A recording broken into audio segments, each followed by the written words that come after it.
दोस्तों, क्या आपके मन में ये सवाल आया है कि चाइना कैसे बना वर्ल्ड का सेकंड लार्जेस्ट इकोनॉमी? चाइना ने क्या स्टेप लिया जिससे वो इतनी रैपिडली ग्रो कर पाया? 1990 में चाइना इंडिया से भी बहुत गरीब देश हुआ करता था। उस समय चाइना की जीडीपी 300 बिलियन डॉलर से भी कम हुआ। चाइना का बाकी देशों के साथ ट्रेड भी 40 मिलियन डॉलर से भी कम था। चाइना में तभी 80% लेबर रूरल एग्रीकल्चरल सेक्टर में था। उस समय चाइना के 50% पॉपुलेशन बिलो पॉवर्टी लाइन थी, लेकिन चाइना ने 30 सालों के अंदर इतना ग्रो किया कि आज उसकी 10% पॉपुलेशन ही बिलो पॉवर्टी लाइन है। चाइना का इतना मैसिव ग्रोथ 21st सेंचुरी का एक मिरेकल ही माना जा सकता है। आज मैं आपको चाइना के बारे में ऐसी बातें बताऊंगा जिसे सुनकर आप शॉक हो जाओगे। क्या आपको ये पता है कि वर्ल्ड का 25% इलेक्ट्रिसिटी चाइना ही प्रोड्यूस करता है? कोल प्रोडक्शन में भी चाइना नंबर 1 पर है। सारी दुनिया का 50% कोल चाइना अकेले प्रोड्यूस करता है। पूरे वर्ल्ड के 48% स्मार्टफोन भी मेड इन चाइना है। स्टील मैन्युफैक्चरिंग में भी चाइना नंबर 1 पर है। इसी कारण वो वर्ल्ड के 33% कार भी अकेले प्रोड्यूस करता है। इतना ही नहीं, चाइना वर्ल्ड के 78% टॉयज भी अकेले प्रोड्यूस करता है। चाइना का इतना एक्स्ट्रा ऑर्डिनरी ग्रोथ और एक्टिव डिप्लोमेसी के कारण चाइना अभी जितना पावरफुल है, फ्यूचर में इससे कई गुना ज्यादा पावरफुल बनने वाला है। और ये सब उनके स्मार्ट पॉलिसीज और हार्ड वर्क की वजह से ही पॉसिबल हो पाया है। 2011 से लेकर 2013 तक चाइना ने अपना इंफ्रास्ट्रक्चर बिल्ड करने के लिए इतना सीमेंट प्रोड्यूस किया जितना कि अमेरिका ने 20th सेंचुरी में भी प्रोड्यूस नहीं किया होगा। 2011 में चाइना ने एक 30 स्टोरेज बिल्डिंग बनवाई, वो भी सिर्फ 15 दिनों में। उसके 3 साल बाद चाइना ने एक दूसरे कंस्ट्रक्शन में 57 स्टोरेज बिल्डिंग बनवाई, वो भी सिर्फ 19 दिनों में।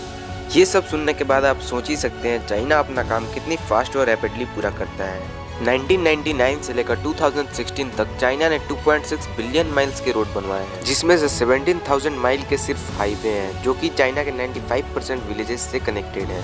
और अमेरिका, जो कि अपने सबसे एक्सपेंसिव हाईवेज के लिए माना जाता है, आज चाइना उससे 50% आगे निकल चुका है। पिछले 10 सालों में चाइना ने high speed longest railway network बनवाए हैं। ये सब इसीलिए पॉसिबल हो पाया है क्योंकि चाइनीज लोग अपने कंट्री के डेवलपमेंट को ज्यादा प्रायोरिटाइज करते हैं। वहाँ के हर लोग अपना काम टाइम से पहले या फिर टाइम पर ही पूरा करते हैं। आज से कुछ सालों पहले जब चाइना ओपन अप हो रहा था, तब वहाँ के वर्कर्स ने वेस्टर्न स्टैंडर्ड फैसिलिटीज की मांग की रहती, तो क्या ये पॉसिबल होता? चाइनीज वर्कर ने अपने कंट्री के डेवलपमेंट में बहुत स्ट्रगल किया, तब जाकर चाइना इस मुकाम पर खड़ा है। चाइना में आपको बहुत कम लोग पार्क में बैठकर आराम करते हुए मिलेंगे। 16 साल की उम्र में चाइना के सारे लड़के और लड़कियां काम करना शुरू कर देते हैं। चाइनीज गवर्नमेंट खुद ये रिस्पॉन्सिबिलिटी लेती है कि हर लोगों को जॉब मिले, और हार्ड वर्किंग नेचर तो चाइना के लोगों में नेचुरली होता है। आज चाइना के वर्किंग स्टैंडर्ड भी बहुत ज्यादा सुधरे हुए हैं। आज चाइना की जीडीपी 13.61 ट्रिलियन डॉलर है, और वहीं हमारे देश की जीडीपी 2.72 ट्रिलियन डॉलर, लगभग 6 गुना ज्यादा। आपके मन में ये सवाल जरूर आ रहा होगा कि हमारा देश चाइना से इतना पीछे क्यों रह गया। इसके कई रीजन है। उसी में से एक रीजन है हमारे देश का एजुकेशन सिस्टम। हमारे देश का एजुकेशन सिस्टम बहुत ही थ्योरेटिकल नॉलेज पर फोकस्ड है, जहाँ पर हर स्टूडेंट रिटन नोट्स और बुक से पास होता है। यही कारण है कि ग्रेजुएशन के बाद भी जॉब्स नहीं मिलते। एक और बड़ा रीजन है हमारे देश के पेरेंट्स का बिहेवियर, जहाँ पर हर पेरेंट्स चाहता है कि उनका बच्चा 90% लाकर डॉक्टर और इंजीनियर बने। और यही कारण है कि जो बच्चे स्पोर्ट्स में अच्छे रहते हैं, वो अपने स्पोर्ट्स को कंटिन्यू नहीं कर पाते। यही कारण है कि 2018 ओलंपिक्स में इंडिया का 117 रैंक था और चाइना का 7th। ये एक बहुत बड़ा डिफरेंस है।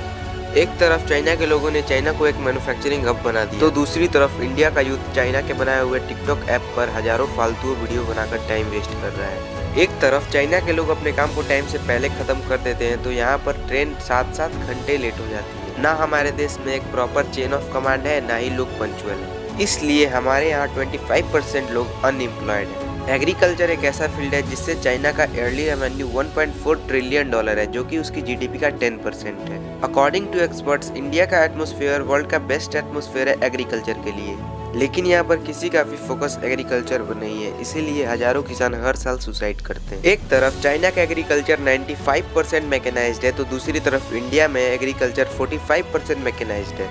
आज भी हमारे फार्मर्स वही पुराने मेथड यूज कर रहे हैं एग्रीकल्चर के लिए।